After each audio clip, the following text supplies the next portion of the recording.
Welcome to the Skeptic Zone, the podcast from Australia for science and reason.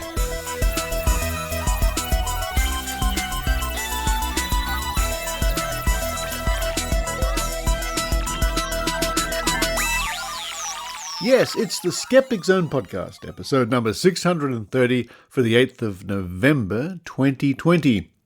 An historic day, we might say. Congratulations to President-elect Joe Biden and Vice President-elect Kamala Harris. Even the birds outside the Skeptic Zone window are quite happy, and it's only just after 5 o'clock in the morning. About an hour ago, I woke up to my phone going ding, ding, ding.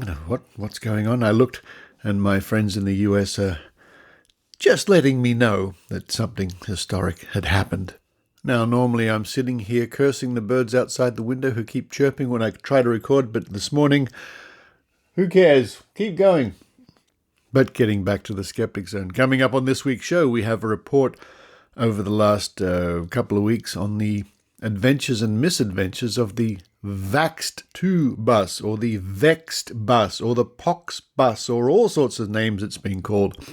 This is the big black bus that's been travelling around Australia promoting, well, basically it's promoting conspiracy theories when you really get down to it. These people are so wrapped up in their own little world of bizarre and wonderful and crazy conspiracy theories. The trouble is, of course, they're spreading this misinformation around Australia, but they have not had an easy road of it. An easy road of it? Why? Find out with our story at the top of the show. After that, it's a quiet chat with James Randi, part of an interview I've never used before. It was edited out due to time restraints, and we were interrupted during the course of the interview.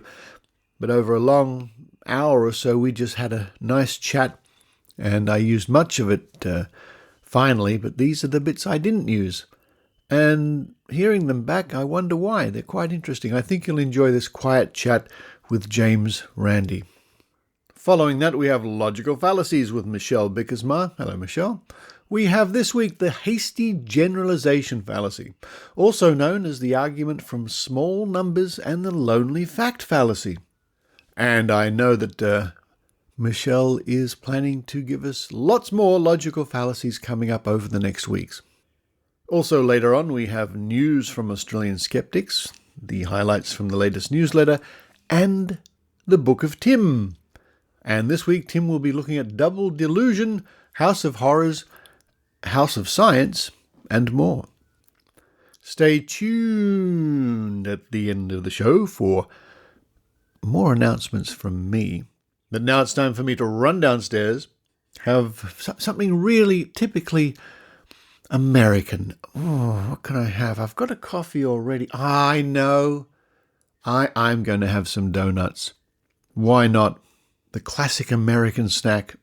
I'm going to run downstairs, have some lovely donuts. While I do that, I hope you enjoy the Skeptic Zone.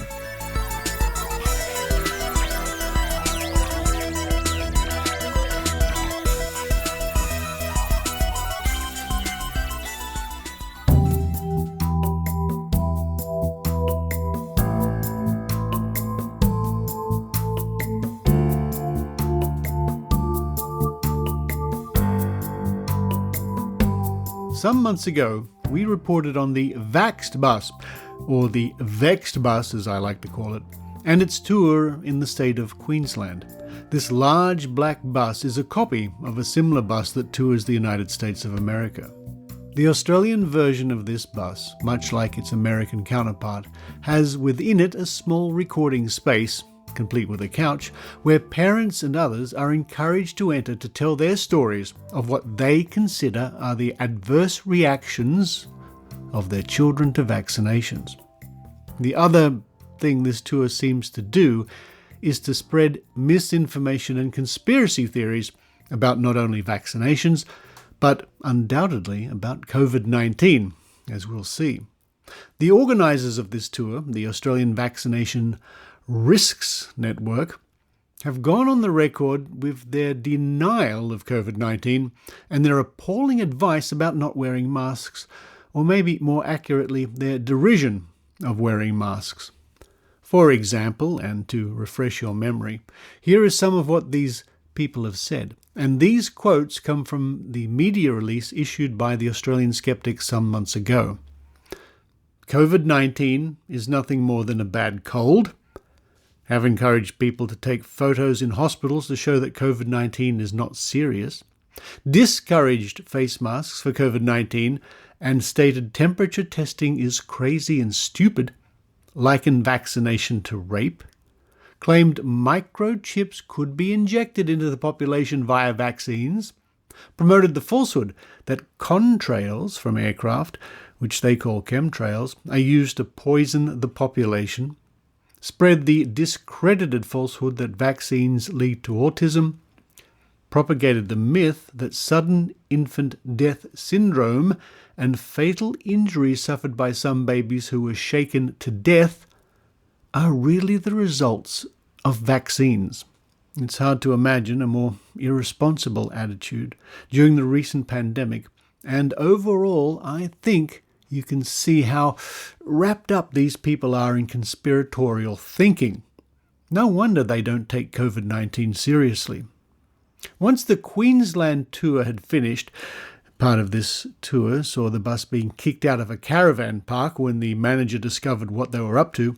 It seems there was a hiatus before a new tour of New South Wales was announced.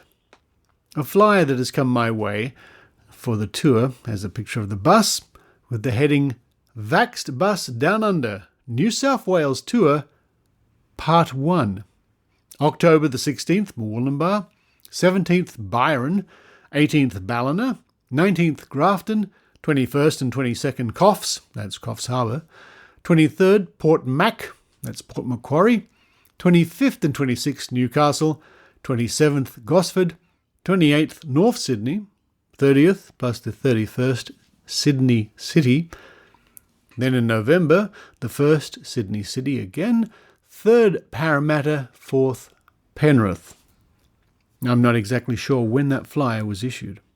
Now it seems that after the bus tour of Queensland, more and more local councils here in New South Wales were prepared for this conspiracy carnival to come to town. This was helped by everyday people in the community alerting councils and maybe even pointing them to the media release from Australian Skeptics. There were also radio hosts who warned of the bus tour. Just some of the action taken includes the Blue Mountains Council, and that's a couple of hours to the west of Sydney, met on July the 28th and, as a matter of urgency, unanimously passed a motion moved by councillors Christie and Fell prohibiting bookings by the Vaxxed II bus on council land. The motion reinforces a New South Wales health order barring mass gatherings due to COVID-19 risk. On the 14th of October, Nuatali Nelms, the Lord Mayor of Newcastle, and that's a city a couple of hours to the north of Sydney, posted on Facebook, "I've been alerted by public health professionals that the so-called Vaxxed bus plans to visit Newcastle at the end of October. Public health experts have advised me that some of the information published by this organisation includes that vaccines cause autism and COVID-19 is nothing more than a bad cold. City of Newcastle will not tolerate the spreading of dangerous misinformation about public health matters. We will ban the event and any anti-vaccination events from occurring on any of our land or at any of our facilities and will take enforcement action if any unapproved events take place in our city. I have also written to the New South Wales Police Commissioner, Nick Fuller, APM, and the New South Wales Minister for Health, the Honourable Brad Hazzard MP, asking them to use the full force of their powers to ban this event from Newcastle and New South Wales." Now, this led to supporters of the bus likening Newcastle to North Korea. Then on the 14th of October, Councillor Linda Scott of the City of Sydney Council posted on Facebook, This week, a Vaxxed tour hosted by fellow conspiracy theorist group Australian Vaccination Risks Network is expected to arrive in Sydney on Wednesday. This is why I have taken the extraordinary step of proposing the city approach the state and federal government to advocate strongly for all steps to be taken to disallow the Anti-Vaccination Risk Network bus tour from stopping within the City of Sydney local government area.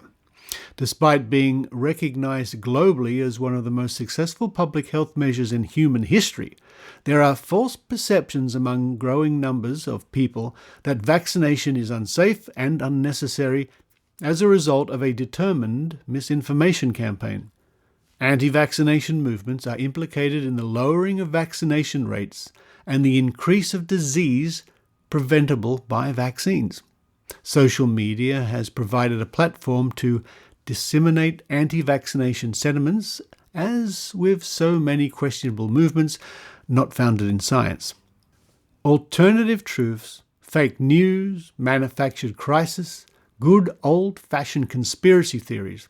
2020 has provided fertile ground for those who would push the global phenomenon of vaccine hesitancy. Anti-vax media coverage has increased by 900% from March to May this year. Anti-vaccination groups are capitalizing on community anxiety around COVID-19. But the truth is that the promotion of vaccine hesitancy and anti-vaccination materials threatens Australia's high immunisation rates and our first-class health system. But this is the willful and intentional sharing of deadly misinformation. I feel very, very strongly that this disinformation campaign is a risk to maintaining Australia's high vaccination rates, risking millions of lives. We cannot take this for granted. I do not ever want to see a situation where the children of this city and this country are put at risk because fear trumps scientific evidence, where our children could die from infectious diseases once stamped out.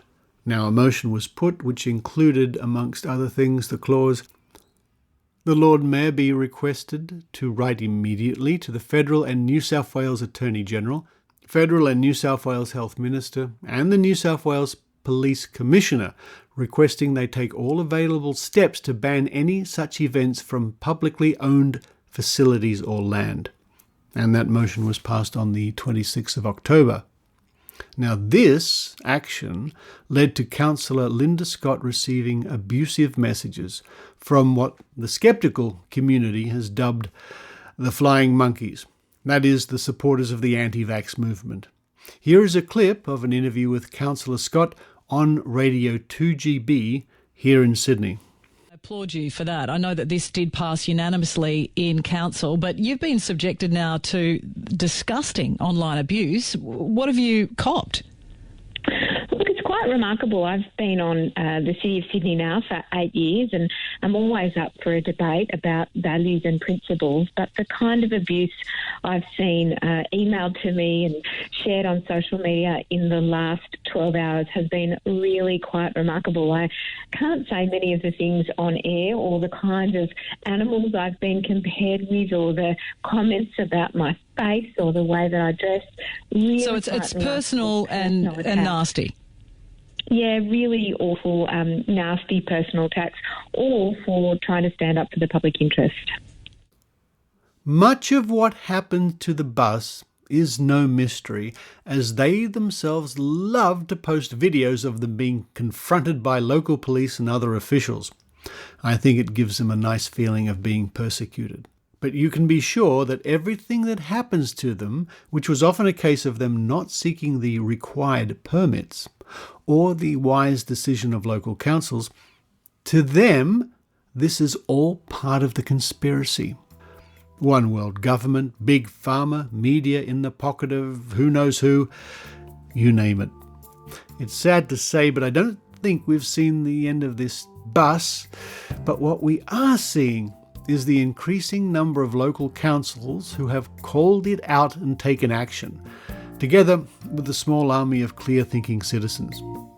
The Vaxxed II bus, the VeXXed bus, the Pox bus, I've seen it being called, continues on its sorry journey, and we will keep you updated on its misadventures in the future.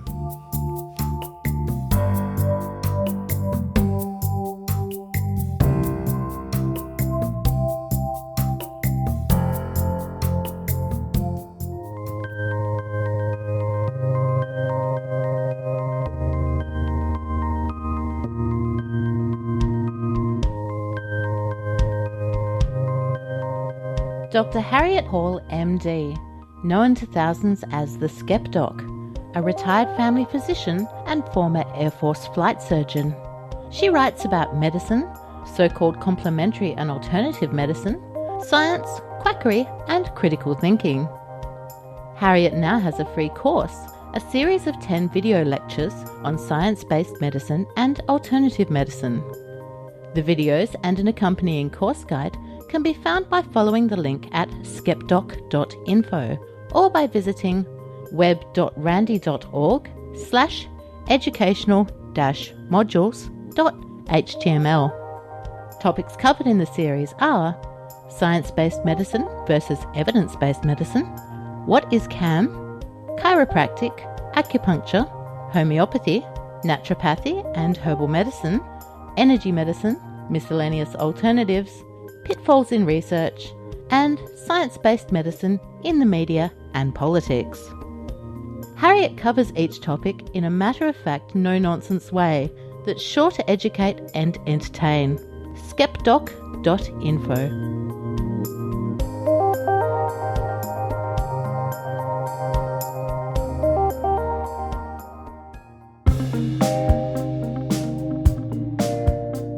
During December 2014, I was touring Australia with James the Amazing Randi. I had the opportunity to interview Randi a couple of times. What follows is part of an interview I didn't use. I edited this out due to interruptions and time constraints. So, from the archives, and for the first time, another chat with James Randi. We discuss conjuring tricks, card tricks that is, people's memories, and our experiences doing various television shows. When did you learn out of this world? Learned it very early on, I guess from Harry Smith at the Arcade Magic and Novelty Company in Toronto. Did it floor you when you first saw it? Because, That's why they call it out of this world, I'm sure. Because it doesn't have an equal. I don't think it has in the whole card magic thing. I don't think it has an equal. That might be some news. Would you? Yep. Get that, if you please. Now before we were so rudely interrupted. Yeah, that's right. We were just discussing the first time you saw Out of This World. Oh yeah. And Harry Smith did it for me, and I was suitably impressed, as you can imagine. And I didn't develop this until 3 or 4 years ago. This particular one of getting rid of that whole first stage of having to do the setup. So this occurred to you? Yeah, I know. Yeah. Have you invented many tricks yourself, or? It's surprising. I don't know. I think I did, but I just don't know. There are several moves with the levitation hoop too that I think I developed. Yeah, but I'm not sure. I may have seen them someplace. I have learned one thing, Richard, much to my chagrin. Sometimes people don't have a good memory of what really happened in their lives. That's true. I'll give you a good example of it. My 11th book, A Magician in the Laboratory, was first of all going to be done by a young lady in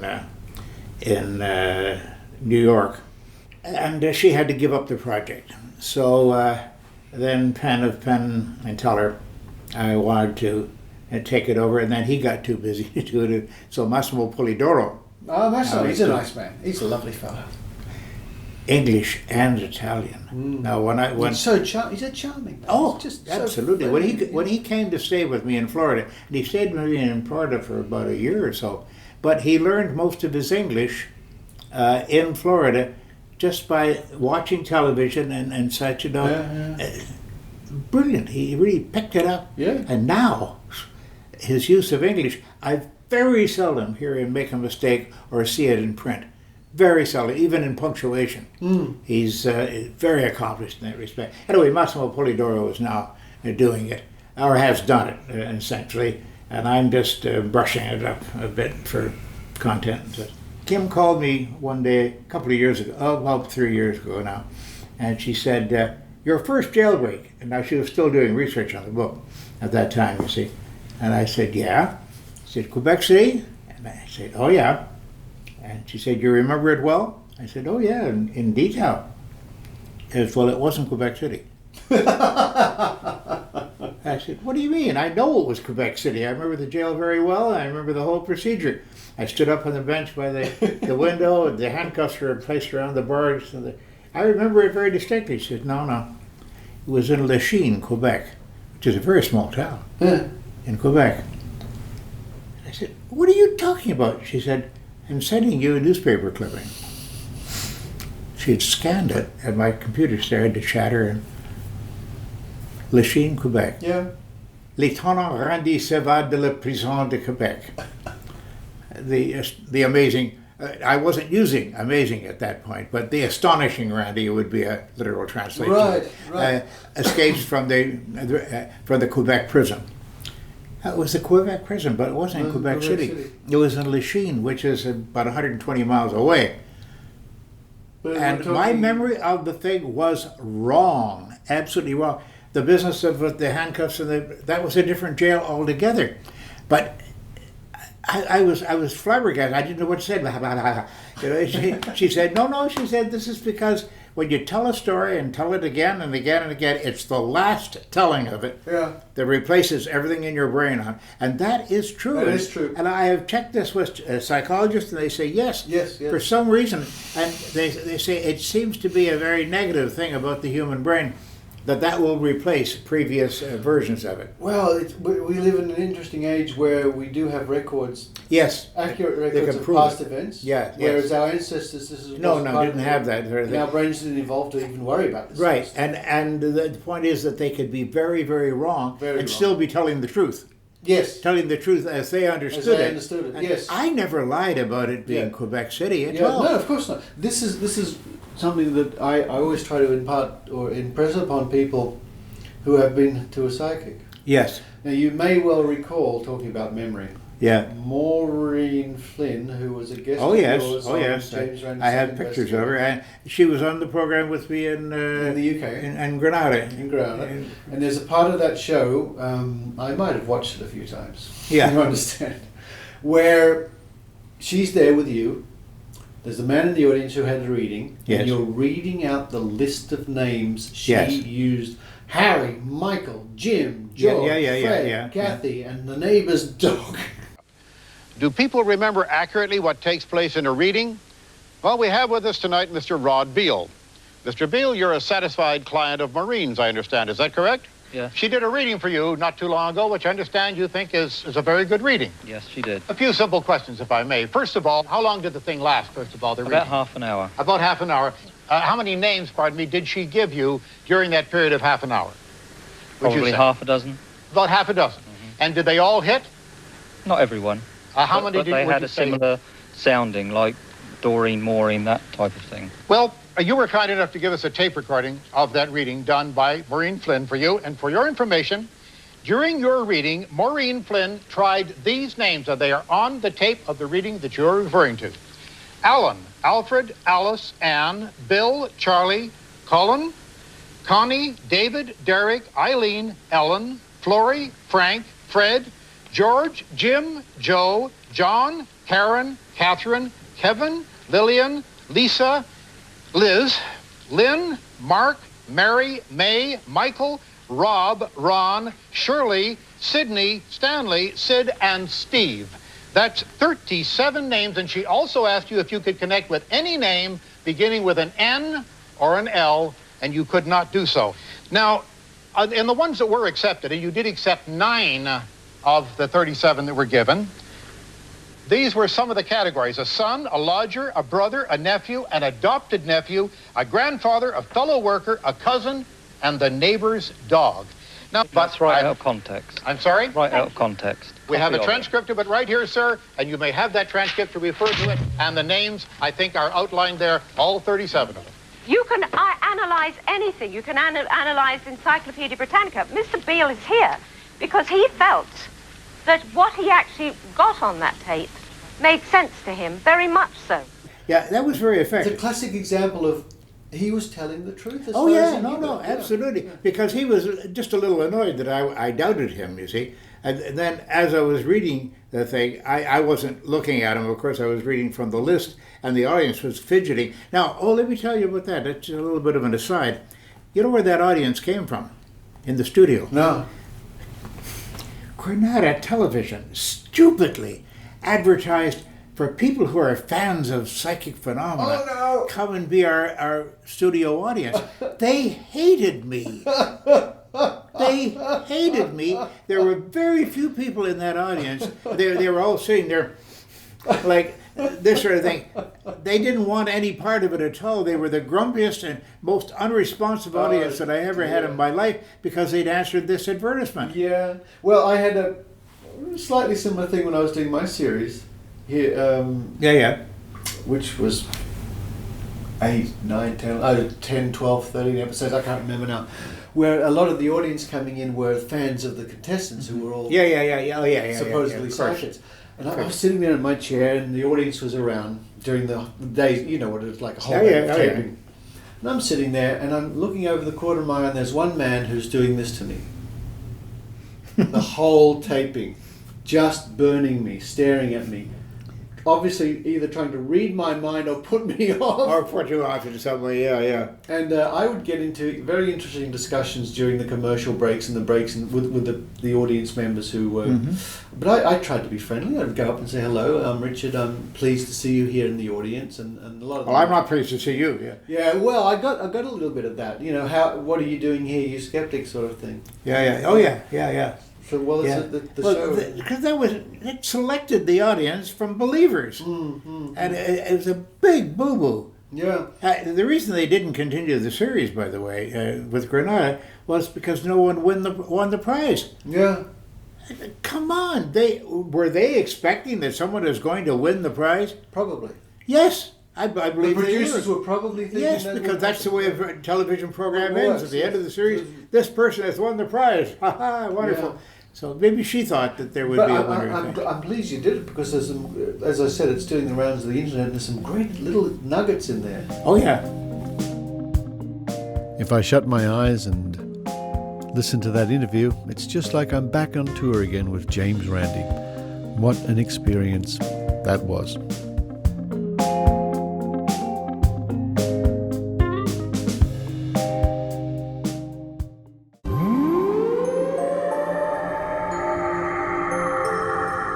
Hey, fellow skeptics, Ben Radford here, with Celestia Ward, your friendly host of Squaring the Strange, a podcast that looks at topics ranging from legends, panics, and cryptids, to 80 myths, psychology, and folklore. breaking things down and picking things apart. As we skeptics do.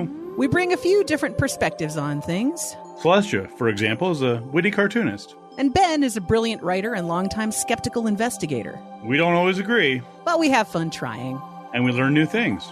Join us for new topics every week or two. Or browse our backlog of evergreen episodes. Available on iTunes and all your podcast feeding troughs. Squaring the Strange. Take care, strangers. Bye-bye.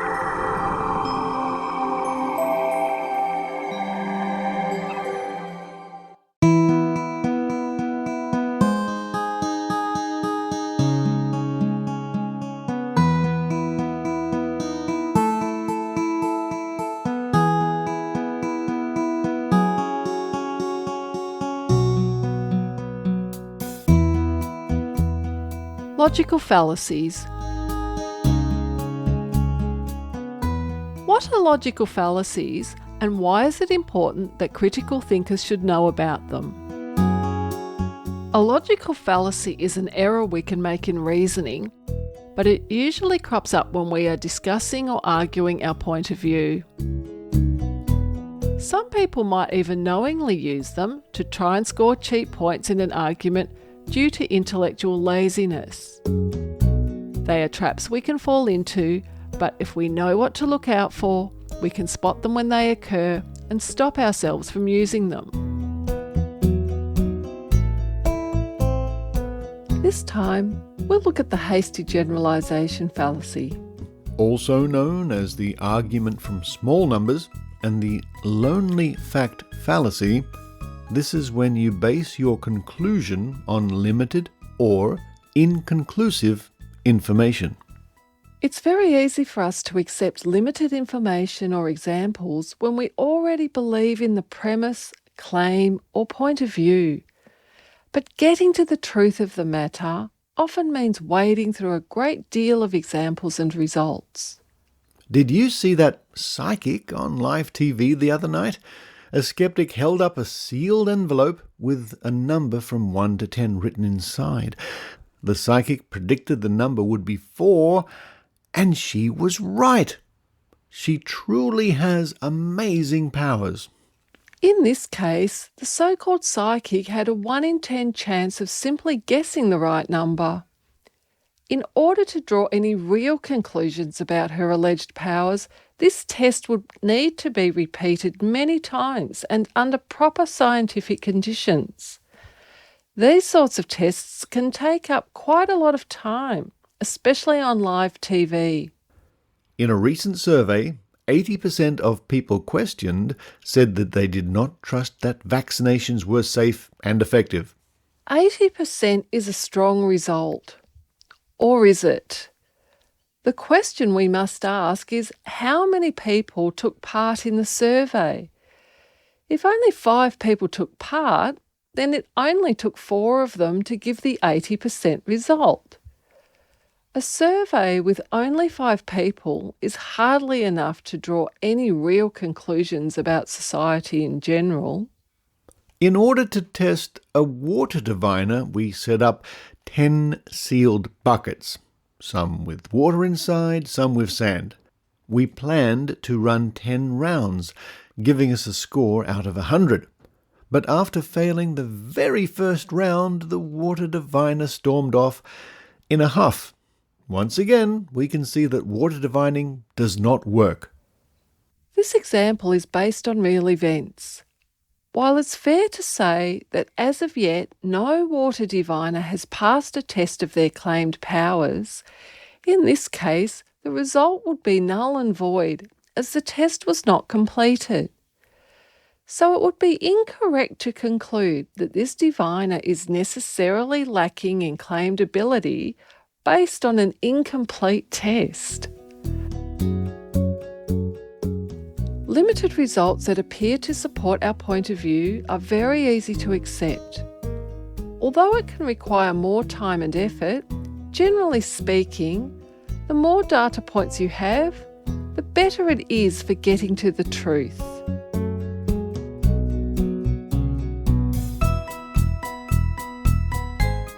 Knowing a logical fallacy when you hear one, and even knowing its name, is important when arguing your point of view. However, you may come across as arrogant and not get very far if you call it out by name to your opponent when you hear it being used. If your opponent calls you out for using one, it's time to stop and think about how you are making your case. Use your knowledge of logical fallacies wisely, and remember that even if your point of view is right and you know all the pitfalls in arguing your case, it doesn't always mean you'll win on the day. And as skeptics, we must also remember that we too can be wrong at times. I'm Michelle Bijkersma from the VeXXed Skeptics. Thanks for listening.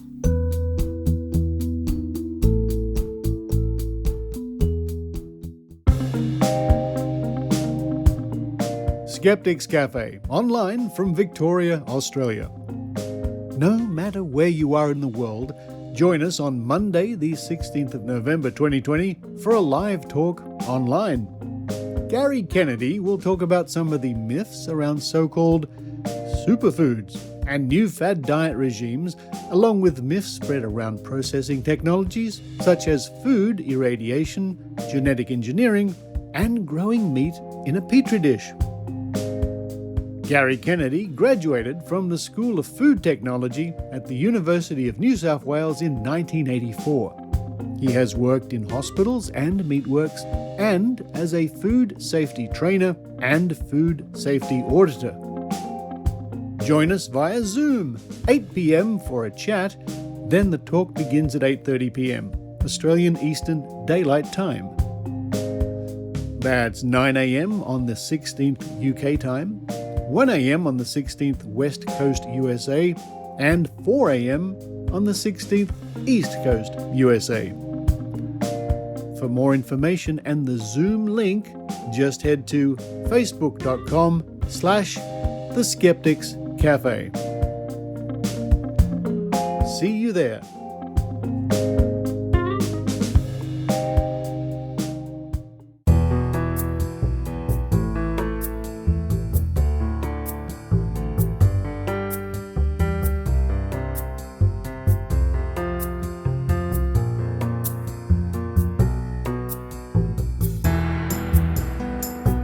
Now it's time to look at the Australian Skeptics Newsletter, number 110.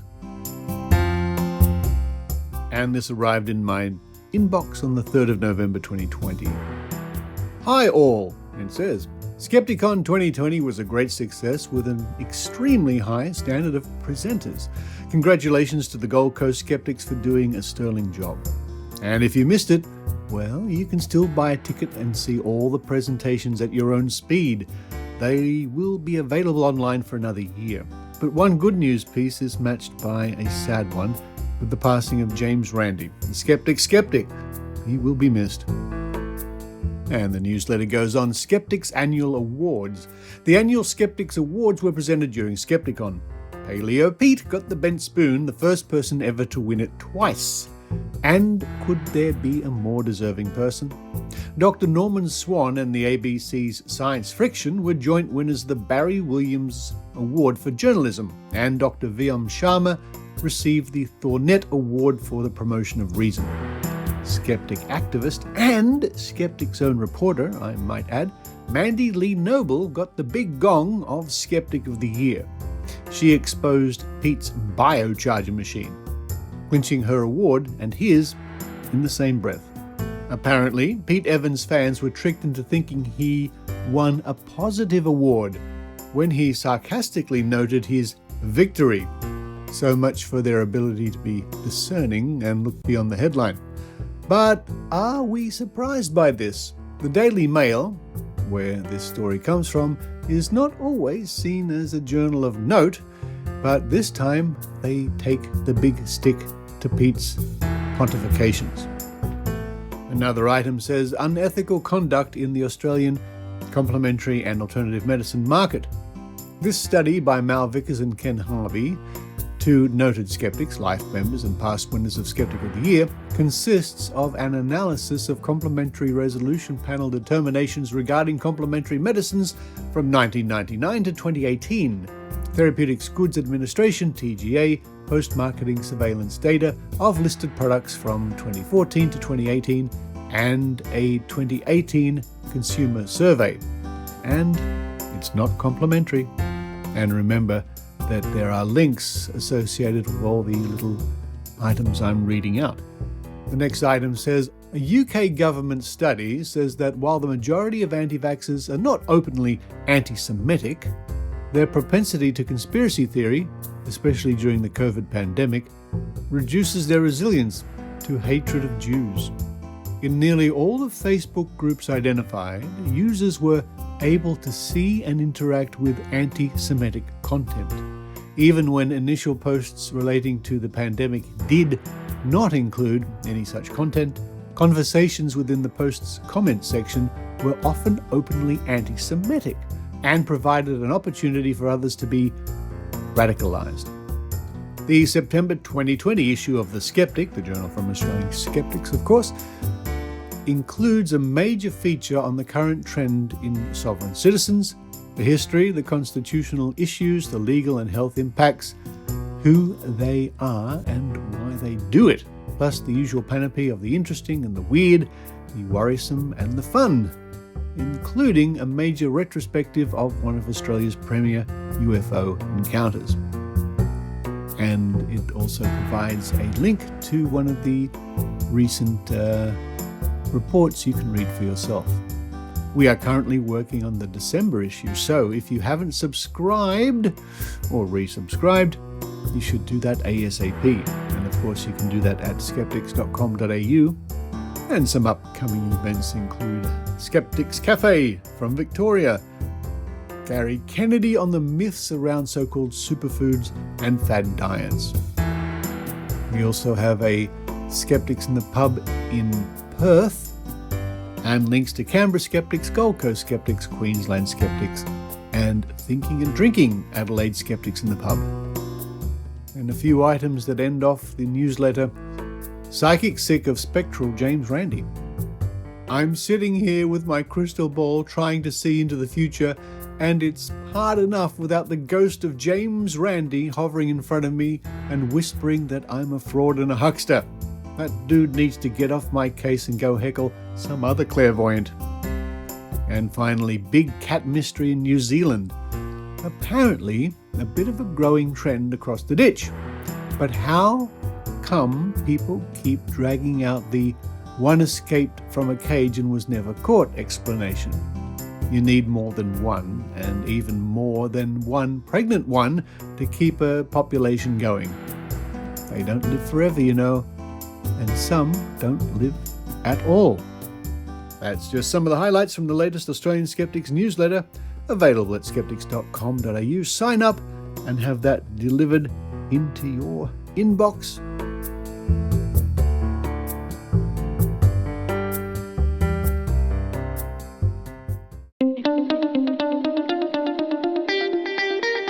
I'm Mick West. In my podcast, Tales from the Rabbit Hole, I have extended conversations with people who have been involved in conspiracy culture. I do this for a couple of reasons. Firstly, because it's really interesting. These people have great stories about how they fell down the conspiracy theory rabbit hole, what they did down there, and what it was that helped them out. Sometimes I also talk to people who investigate conspiracy theories, and they have equally fascinating stories from the other side. Secondly, I want to understand how best to prevent the spread of conspiracy theories and misinformation, which is an increasing problem in a time when alternative media is exploding. The best way to do this is to communicate effectively with the people involved, and the best way to do that is with a nice long chat. So check it out, Tales from the Rabbit Hole, tftrh.com.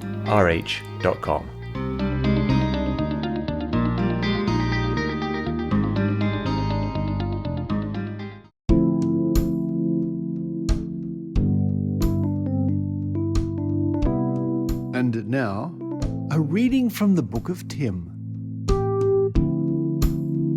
with Tim Mendham.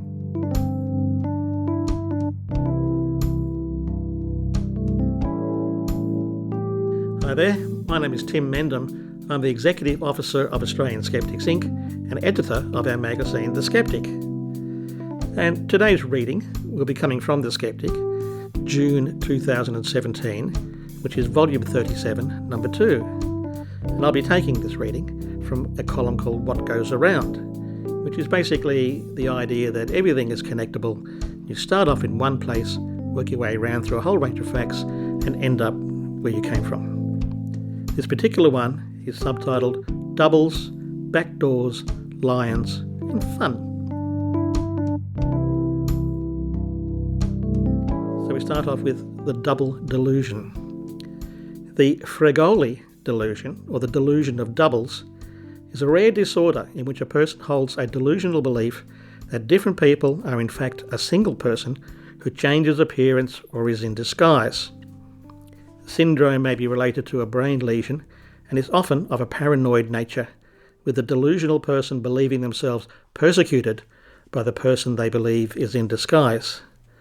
The Fregoli delusion is classed both as a monothematic delusion, since it only encompasses one delusional topic, and as a delusional misidentification syndrome, DMS, a class of delusional beliefs that involves misidentifying people, places, or object.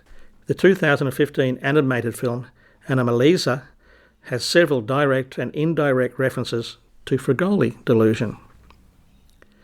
Delusion and misidentification syndromes are psychopathologic phenomena, it has been suggested that all misidentification problems exist on a continuum of anomalies of familiarity from the familiar déjà vu at one end to the formation of delusional beliefs at the other. The central feature is a patient's belief in the existence of the double. This concept appears frequently in the traditions, myths, literature, religious beliefs and metaphysical notions of all cultural and ethnic groups, which explains the universality of these syndromes. In a paper published in the American Journal of Alzheimer's Disease and Other Dementia, researchers suggest that Robert Louis Stevenson described the experiences of double in his novella, The Strange Case of Dr. Jekyll and Mr. Hyde. In Stevenson's novella, published in 1886, the laboratory of Dr. Jekyll is at the rear of a house which, according to the British Library, may have been based on a house in Leicester Square, London, rented by the famous surgeon John Hunter, who lived from 1728 to 1793. The house had a back door onto a different street, by which the Hyde character would have been able to exit the building. Now, for Australians, they might know of the John Hunter Hospital in Newcastle, which is reportedly named after three John Hunters, the 18th century surgeon, the second Governor of New South Wales, and an Australian anatomist who died in 1924 at the age of 26, having already been appointed to the youngest anatomy professor at the University of Sydney. Of course, Newcastle also sits on the Hunter River, which is named after the Governor. Now, the John Hunter we're interested in turned his Leicester Square house into a teaching and public museum with nearly 14,000 preparations of over 500 species of plants and animals. In his Earl's Court country residence, as it was at the time, he kept live animals, including, quote, fowls, ducks, geese, pigeons, rabbits, pigs, opossums, hedgehog, a jackal, a zebra, an ostrich, buffaloes, leopards, dormice, bats, snakes, and birds of prey, deer, fish, frogs, leeches, eels, and mussels. It's a pretty eclectic collection. He also had lions, some bees, a young bull which he used to wrestle, and the skeleton of the Irish giant, which is a famous sort of draw card at the time. The UK government purchased the collection in 1799 and is now part of the Hunterian Museum of the Royal College of Surgeons. Hunter's Leicester Square house was demolished and replaced by the Royal Panopticon of Science and Art, which opened in 1854. It featured a fountain with a 100-foot central jet of water, the largest organ in England, and a lift, referred to as an ascending room, which was pretty novel at the time. Among the displays were an aurora borealis apparatus, which enabled the creation of artificial northern lights.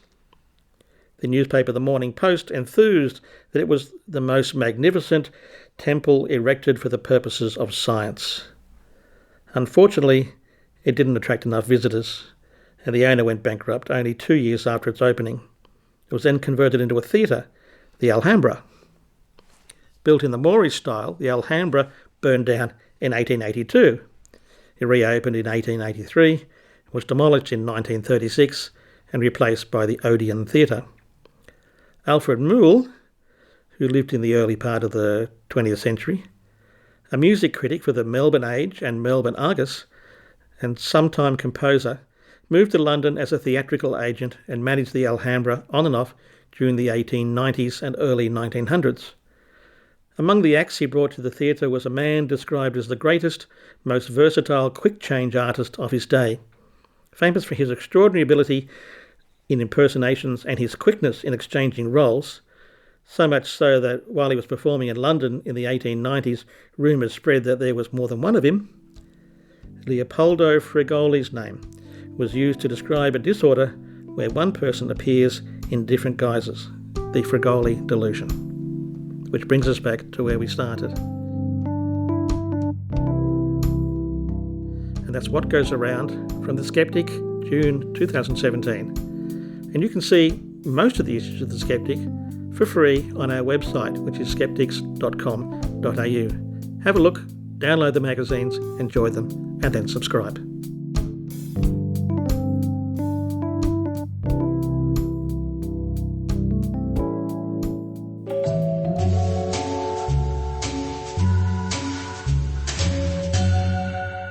Be Reasonable is the interview show from the Merseyside Skeptics Society, where each month I speak to someone about their fringe beliefs.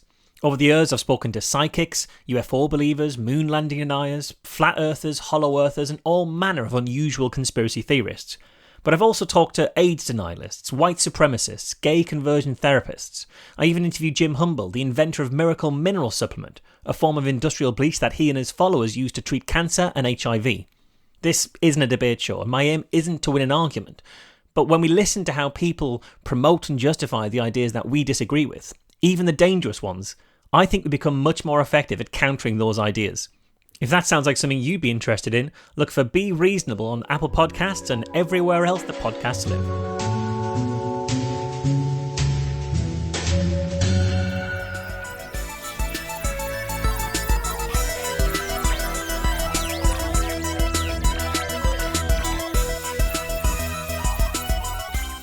Thank you for listening to the Skeptic Zone this week. That's if you're not out celebrating and dancing in the streets, that is. My, things are going to be different in the next 4 years, but I wonder what the next 4 weeks will bring. I can't look into the future. I'm not psychic, you know. Maybe you're psychic. Maybe you'd like to play the dice game a little bit later on after the music, but we'll get to that soon. Thank you to all those people who continue to support the Skeptic Zone via Patreon or PayPal. And if you haven't supported the Skeptic Zone yet, that's fine. Really, I'm just pleased that lots of people are listening to the show and hopefully getting entertainment and information from it, and inspiration, education, and other words like that. But if you'd like to help, just go to skepticzone.tv and click the Patreon PayPal link. Now, Skeptic Zone listeners in Australia may be able to help me here. In the late 90s, I think it was, around that time, my good friend, Associate Professor Paul Willis, who was probably just merely Dr. Paul Willis, did some skeptical radio work on ABC, on the ABC network here in Australia. It was called the Correx Files, and he did many short episodes, 5 minutes or so, and the website still exists. In fact, I'll link to it in this week's show notes. If you go to the website of the Correx Files, you can see all the transcripts of all the shows he did, including many with James Randi. Many short, very interesting interviews with James Randi covering facilitated communications and things like that. Now, it was originally a radio series, so it was broadcast on Triple J and I think other stations, ended up on the web page, and that's where I used to listen to them. And for years, when you went to the web page, the page would load, and it's older technology now, but it would load a real media audio file and play you the audio of the episode, so you could hear it. You could hear Paul, you could hear Randi and his other guests. Some time ago, lost to the mist of time, all the audio disappeared, was unlinked, maybe deleted, who knows. And I thought I had myself copied all those audio files and put them onto a hard drive, which I might have done.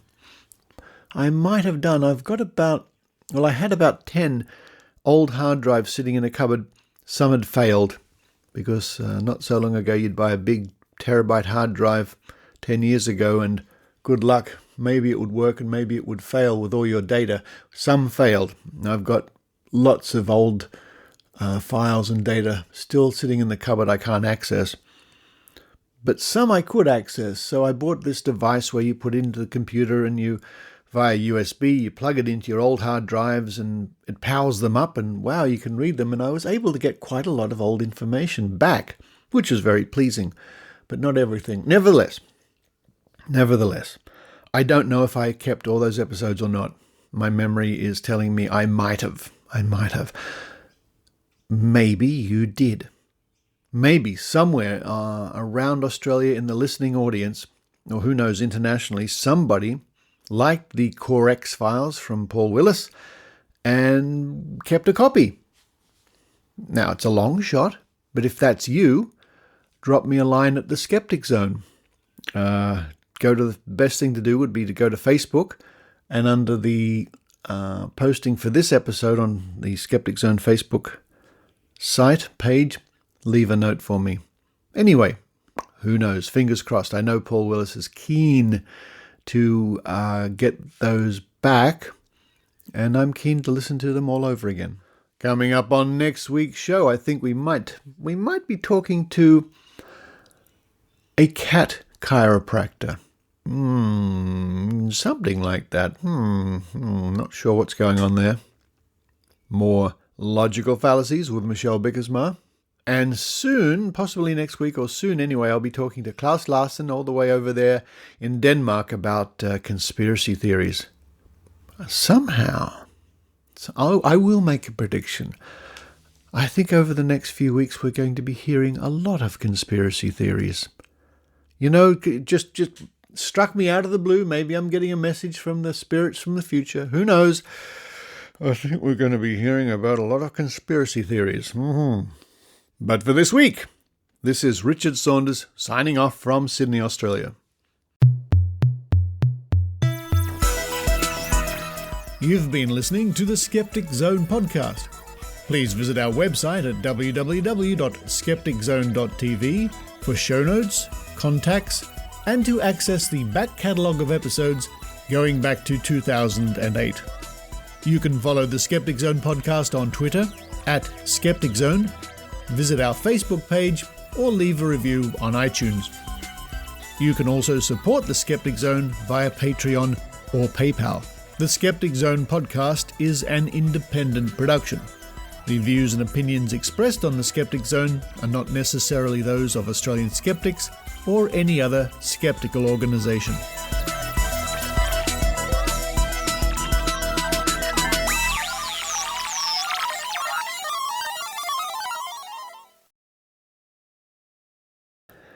Hello to the afterthoughts, the people who like to listen after the music and try your luck at the dice game.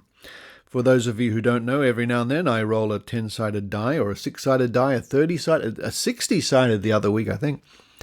And you use your predicting power or your dumb luck or your messages from the future. Where's my Skeptic Zone pen? Oh, what a creaky chair. My Skeptic Zone creaky chair. Get my Skeptic Zone notepad out and move my Skeptic Zone mouse on the desk, on the Skeptic Zone desk, and there's a Skeptic Zone bird outside. All right, here we go. I'm going to roll this Skeptic Zone dice 3 times. If you ever see me in person, once this craziness is over and we can have meetings again and conventions, come up, say hello, and I'll probably have a Skeptic Zone die for you. Here we go. I'm going to roll this one 10 times. No, I'm not. I'm going to roll it 3 times. Maybe I should roll it 10 times. I'm going to roll it 3 times. If I had a D3, which I'd have, I'll roll it 10 times. No, we're going to roll this D10 3 times. See if you can predict what number's coming up. Here we go. Roll number 1. 3. Okay. First number is 3. Next number. 2. And the last number coming up. What? You're kidding me. Yeah, it is. It's 1. So, hey, look, you know, those 3 numbers have every likelihood of coming up as any other 3 numbers. Today's winning numbers are 3, 2, 1. I think we should all take off.